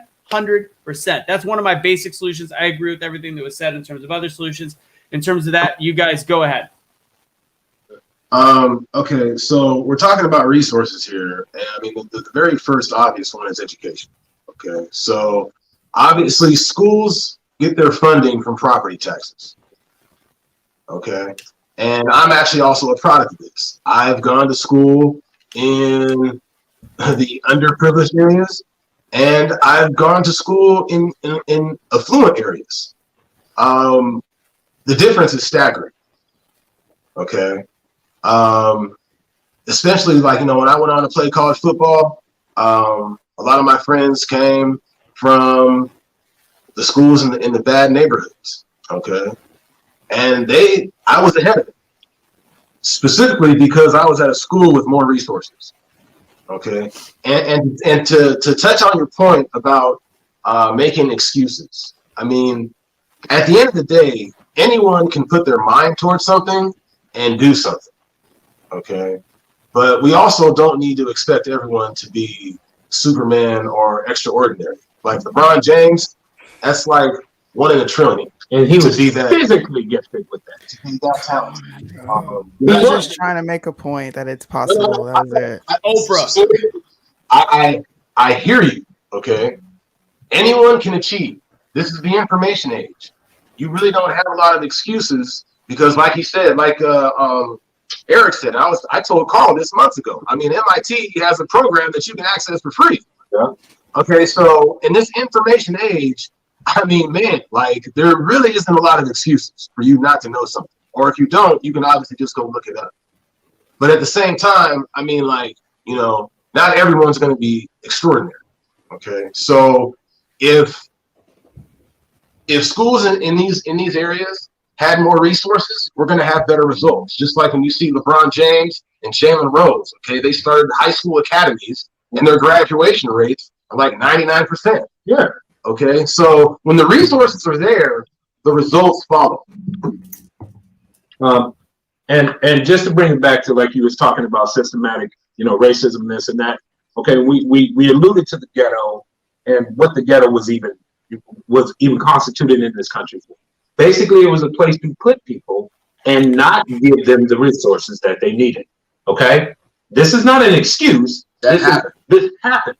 This is history, not my history. This is this country's history. So what I'm saying is, whatever resource you didn't fucking give them the resources. You're not giving me a handout. You're not handing me shit that I don't deserve. You're not handing me something that you're literally not giving other people. You understand? So if you can give me those resources, such as, like you said, I think that was a great thing, like you said, earned income credit and about as far as tying the attendance to the school. Okay, let's look at employment education in the neighborhood. Let's dump money into it to educate those people who don't have the necessary skills that it takes to work in it, and then offer job placement. What's hard about that? That's not a lot. That's what we all said. Hold on now. Youth discipline, youth discipleship. What does that mean? Youth mentorship. Okay. I'm going to allude back to what you were talking about, pop culture. You know what? Black pop culture shows immediate success.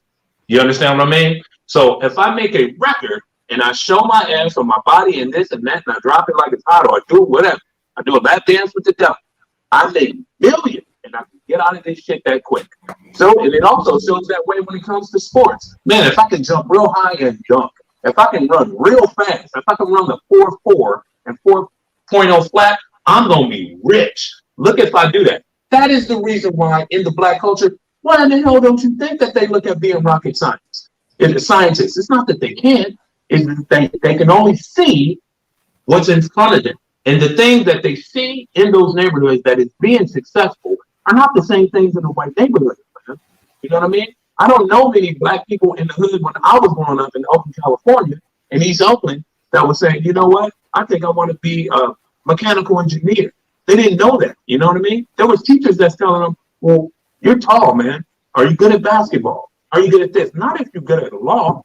You know what I mean? How fast are you? Look how big your hands are. That's a problem. I get it. What I'm saying is we need more mentorship. There's a thing called the Breakfast Club out here, and we go into certain areas and we teach young men at 8, 9, 10, 11 years old. We couple them with 50, 60, 70, 80-year-old men who are retired from Boeing and such fields as that, and we form a mentorship. So that way, when they get to those college levels, they're prepared. A lot of things is, even if you are lucky enough to get to college, by the time you get to college, there's so many other people who are more prepared than you are. And that's all I'm saying. I'm not saying we need to be fucking victims. I ain't no victim. I survived the ghetto just like you. I came from a single mother, no dad, drugs, abuse, all that shit. I shouldn't even get a lot, but I made it out. You know what I'm saying? So it's my responsibility to look back and say, well, shit, what was the obstacle? Why did I make it? And so many of my other homeboys ended up in jail or dead. What was it? I needed a mentor. Go ahead real quick. I want to try to go real laser to finish this episode up. Sorry So, about that, Soonie, Soonie. no, you're good. You're good. Soonie, go ahead.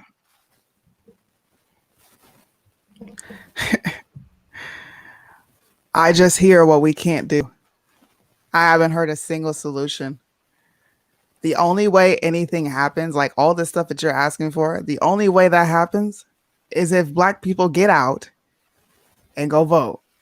And the only way these at-risk communities change the leadership and the people who are responsible for bringing resources, the people that are responsible for all these mentorships, the only way that happens is if they put them there.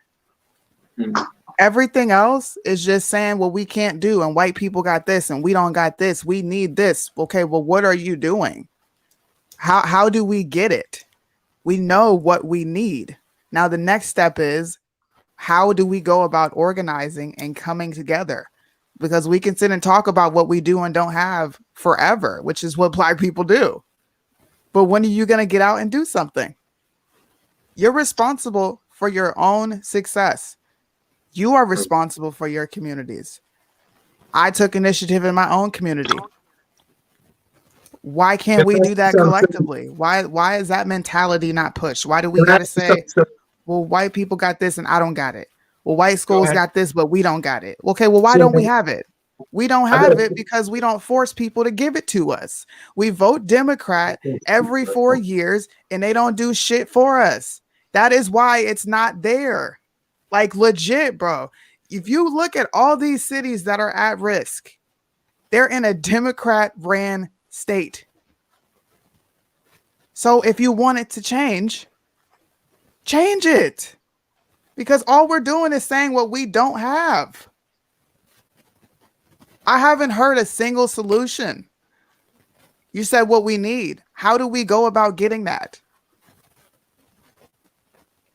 That's Carl, the only question I have. How do we go about getting that? Ask your quick question, Carl, and then I'm going to have Eric, and then I'm going to do one wrap portion where everybody gets a little bit more. So just a little bit more. When did you realize that you were responsible for your own success? When I was about 17. Okay, so you weren't raised like that. That was something like after you were raised and all that other shit happened to you, then you figured it out when you were 17. Am I safe in saying that? Am I correct in saying that? Sure, but what does that have to do with the community as a whole? So what I'm saying is the same thing. A lot of people don't come up because just like you said, in the dysfunction that you were raised in, it's hard for you to understand. It's hard for you to even get that message because for one thing, the shit wasn't probably even taught to you. It wasn't taught to you until you were 17. So that's the reason why we try to come up with resources. Again, don't give us money. I'm not asking you to give no fucking stimulus checks. Hell no. That would be horrible. And it would self-implode. But the thing about it is you put those entities in place and then you help fund them until they can be self-funded by the people who are being self-educated in that area. It's called self-gentrification. How do we get to there? One day. Hopefully we can talk about that. Hopefully we can talk about that. How do we get there? I think that's a huge discussion. I think it's a very big discussion. I'd love to talk to you about that, sister. No doubt about it. All right. And that's a much longer than 2-hour conversation, but I think the starting points are important. Eric, go ahead. Damn, lost my train of thought again. Why? All right. So all of the suggestions or all of the ideas that I'm hearing revolve around someone else doing something. You make a good case for why they should do something. But if you're talking about a system that's systematically against you and they hate you and they're racist, it makes no sense to continually bang on that door when you can invest all of that energy into making your own people believe themselves and to use all of the free tools that we mentioned. Like, I agree with that. I agree with you. The system is also Republican and Democratic, by the way. Just want to let you know that. Just since y'all was saying about all the states are Democratic. They're both. The system. Not in inner cities. Not in inner cities. Like that's a given, bro. This is like semantics at this point. That's what I'm saying. Being that the man is against us, whatever political party they are, being that the man is against us, the government, the white man, the police, or whatever, the most logical thing you should do is focus on what you can control instead of the things that you can't. You're going to go after people that hate you and beg them to give you what you rightfully deserve for whatever you deserve it, or you can say, come on, we're going to do our own thing. Like, the ideas of the ideas of mentorship and that sort of thing, they're great ideas, but it sounds like ultimately it's going to come down to who's going to fund it. Whereas there's nothing stopping us from mentoring people ourselves. I'm sure you gentlemen do, but that's the mindset we need to have. And I want to say just 30 more seconds is giving me the last thing. If we change our own, if we focus on changing our own culture or the image, so to speak, of the inner city, that will go leaps and bounds in dealing with any problem of police brutality. And this is what we ought to do. Don't advocate for every person that gets in trouble. If you do something stupid and get yourself in trouble with the cops, I'm not advocating for you. I'm not doing nothing. You're an a-hole. You go after the people who you genuinely believe did nothing. Like there are some cases, maybe you feel like the person, hey, he was compliant and whatever. Or like right. Like Walter Scott. I mean, Walter Scott wasn't compliant, but the cop shot him in the back. Like, come on. But like, be more selective in who we defend, and that will take away possibly some of the extremism from the other side of the people who just want to paint every black person as a thug. Right? So if we change our own image, the reason why a small minority of people in the hood can put forth this image that 99% have to deal with is because the 99% too often accepts that bad behavior and makes excuses for it themselves. And then when you, a law-abiding citizen, have to face a cop, you have to reap what the other people in your neighborhood saw happening, saw being done, didn't say anything about it, and then now you have to deal with the cop that in your mind is racist because of what somebody else did. But those people who live there don't do anything about it. They make excuses. All right, real quick, guys, this is what I'm going to do. I'm going to say one final statement on my own, and then everybody can wrap it up. You can focus it on that because I know, and we didn't make it to Derek Chauvin. We can have another discussion. I enjoyed having you guys on a lot, actually, to be honest. I think it was a very good conversation, no matter if we disagreed or not. But I want to say something. So what's interesting, this whole conversation starts out talking about policing and then moving to black on black crime, policing the black community. So what was interesting, I thought NBC or ABC, whatever I was watching during one of the breaks of the Chauvin trial, made a huge mistake. This woman came on to fit their narrative, and she talked about how the effect of this of Wright's death on the Chauvin trial and how she was shocked that this was happening 1 year after George Floyd was killed. If the narrative goes that black people are being killed by police, it's such insane numbers, why would she be surprised? Wouldn't that be part of the narrative? Wouldn't that mean that it should be happening all of the time? Why was she surprised? I thought that was a complete disregard for the narrative that this is happening every day, all the time, over and over and over again. And when we talk, and why I think it's important to talk about black on black crime, because again, we barely scraped the surface on it. Statistically, we talked about the 22 to 2,500 black people killed per year.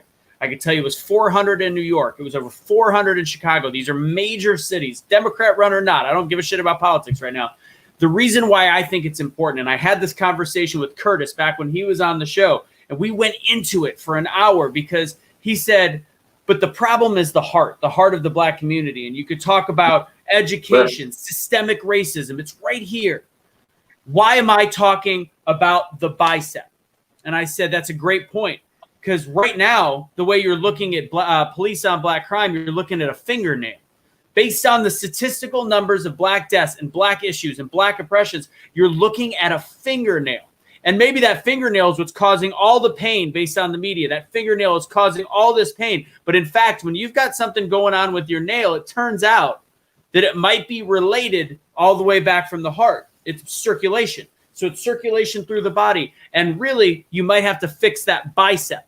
And right now, if you're looking at the same arm that's connected, it's all connected because you've got police brutality in bad communities that happen to be minority communities in this case that we're constantly talking about that's directly related to something further up the arm, and we ignore this and we just keep trying to fix it. So when you said trying to fix the end of the olive branch, that's exactly what we're doing by talking about 14 deaths in a year. That's exactly what we're doing, and we're missing the point. Can you address this problem and address this problem and address this problem. You have to. Sure. If you don't address them at the exact same time, because as you said, we want to talk about education. We want to talk about getting the parents involved. We want to talk about getting into the communities. We want to talk about voting and learning what voting rights means and learning which way you should vote. If you don't engage, if you engage one and not the other, if we don't talk about the fact that police still need to be in these communities, and we don't talk about the fact we need to stop black on black crime, we can do everything at the same time. And if we don't, and we impress just this educational, or actually technically the education will be from the legs. It's the foundation. You have to do everything. Otherwise, nothing will actually change. That's why I wonder why we don't talk more about Tamir Rice.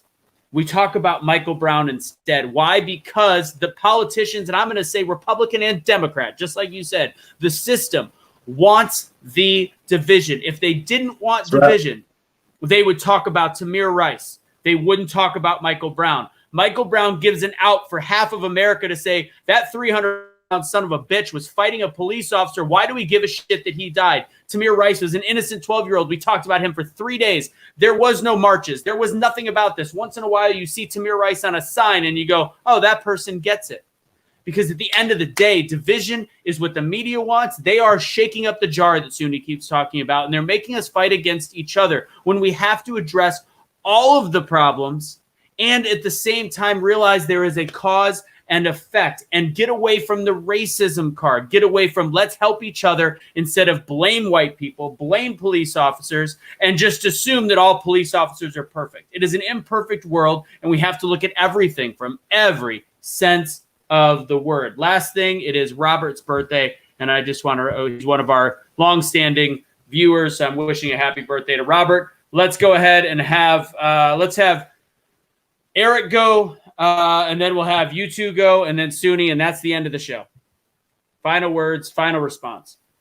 Eric, I just want to appreciate the opportunity to have this conversation. Don't have it that often. And I just appreciate the two gentlemen who have an opposing view of listening. You know, we don't necessarily agree, but I appreciate you being here and listening and offering your point of view. I'm going to be honest and say that as someone who hasn't lived the street life and that sort of thing, at times I can be insensitive to whatever challenges that people face. I'm always going to help people to a certain level of accountability, but that is something that I have to keep in mind for me personally. I want to say that. And again, just thank you, Soonie, for inviting me, and thanks for being here, everybody. All right. Covington, the humble warrior. Go ahead, and thank you guys for being on the show. Go ahead. Yeah, thanks for the opportunity to be on the show. It's not really about agreeing. It doesn't matter who's right. It just really matters what's right. You know, it's not about me being right or any of you being right. It's really about having a dialogue and getting to what is right. And even though if we're not agreeing, I mean, this is a start. So I just appreciate the opportunity and being able to hear your guys' opinions and having a dialogue. Anthony, I just wanted to tell you personally, man, thank you for, having me on the show again. Last episode, I remember about the gentleman talking about the bicep and everything. So that was a show I was on. Eric B, I'll tell you what, man, you're tremendously intelligent, man, and I appreciate your viewpoints. And you speak eloquently, and even Soonie. I'll tell you what, even if you may feel like we don't agree, to me, I agree with probably about 60% of what you said.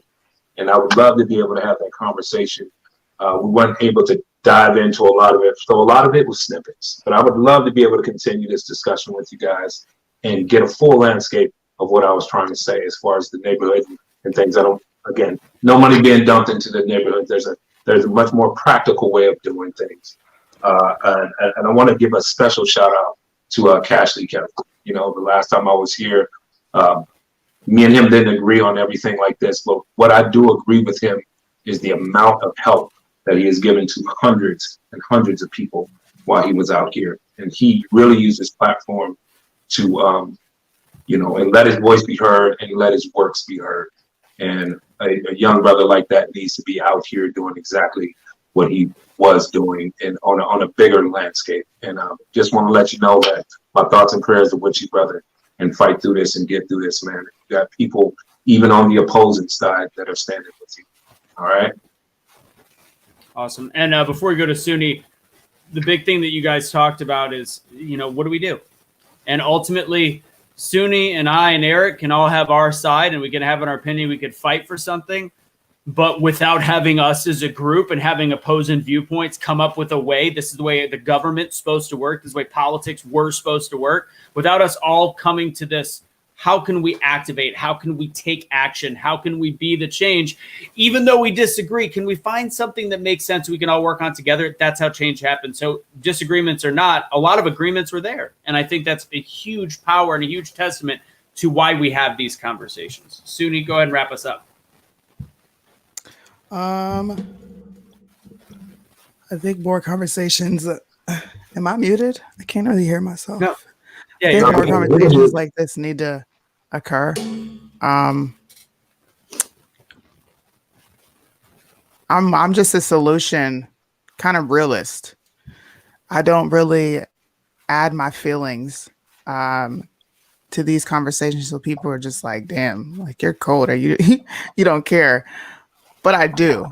I'm willing to fall on the knife 1,000 times for somebody to call me a coon, if that means recognizing the lives that are lost. Like, Americans died. I don't care where they live. I don't care if they're in the inner city, the trailer park. I don't care. The richest person. Americans are dying.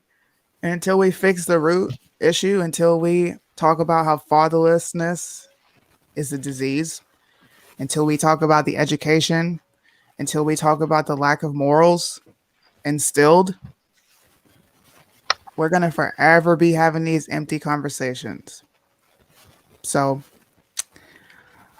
I hope we put more action after these conversations, because we're more than capable of doing these things ourselves and getting the ball rolling. So make America think again. Please get involved. 2022 is important. You got to get out there and vote to change your community. It starts there. City council, your mayors, your city commissioner, all those people, representatives, they all matter. So get involved, find out who these people are, and hold them to the fire. Great job, Soonie. All right, guys, just as a heads up, if you want to put a pencil on your calendar, we are having a Primetime Patriots Be the Change event on May 22nd and 23rd. We're going to be talking about how to activate yourself into the voting process, how to create change on a local level, as well as just talk about the political spectrum. So please pencil the 22nd and 23rd. We'll make an announcement about that event coming up. Carl and Anthony, you will be welcome on another episode. I 100% think that it is very important. And you guys, although opposite ends of the spectrum, you came at it very peaceful. We didn't have you guys. We didn't have the Cash and Carl brotherly fight show. Oh man! Can I just say something to Soonie real quick? Can I just say something to Soonie? Yeah. Ain't no way in hell you no sellout. You hear me? Or no cone or nothing of that shit. What you are is a revolutionary, and what you are is a visionary. You understand? And regardless of who sees that or not, you have to speak your truth and be exactly what you're doing. Regardless of what we agree or not, just like I said, I agree with more than you know. We just didn't get a chance to elaborate on it more, but hopefully we'll get there. All right? But just wanted to let you know. We will. All right, Eric. Sorry. I'm just going to cut off the things. Anyways, Eric, you were fantastic as well. Thank you for being on the show. We're going to talk more as well. Soonie, as always, you're a rock star. Appreciate it. Actually, no, you're revolutionary. I dig that. Be the change you wish to see in the world. Unite, don't fight. Have a great night. Peace out.